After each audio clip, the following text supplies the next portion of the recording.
Não acreditava no teatro.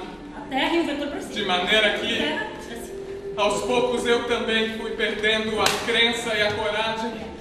Depois vieram as aflições do amor, os ciúmes, o eterno temor pelo bebê. Tornei-me mesquinha, Ocupa espaço. insignificante. Vetor para frente, tá? Atuava sem convencer. Joga pra frente.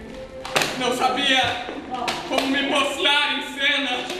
Não dominava a voz. Não sabia o que fazer. Você não pode compreender o que é isso. Ter a consciência de que a tua terrivelmente mal.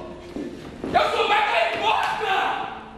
O ruído branco da palavra noite tem na direção Caetano Gotardo, ao lado de Marina Tranjan. E o espetáculo foi criado a partir de cartas de artistas da época do Teatro de Arte de Moscou. O que tinham nessas cartas e como vocês levaram isso para o palco?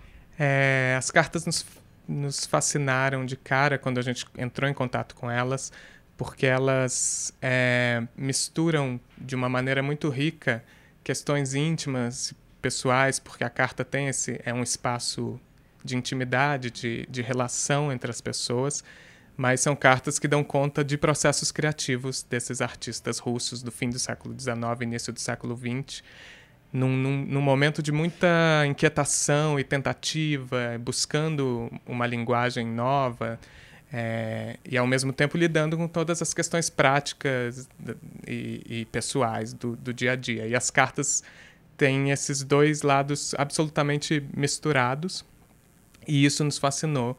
E isso também nos aproximou. Desde que a gente leu as cartas pela primeira vez, a gente achou que elas conversavam muito diretamente com as peças do Chekhov, que esses artistas estavam encenando nesse momento.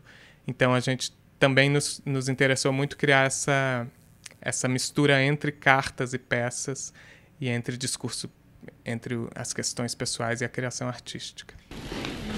A ideia de escrever atrai mais do que a de se ocupar com as trivialidades da vida teatral.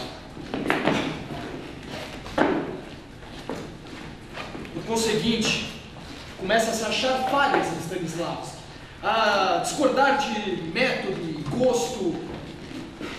A ideia era se aproximar dessas cartas de uma maneira muito pessoal e tirando um pouco o peso para nós mesmos, o peso dessas figuras, de quem eram essas figuras históricas, sem ignorar, pesquisando quem elas são e dando a importância que elas têm.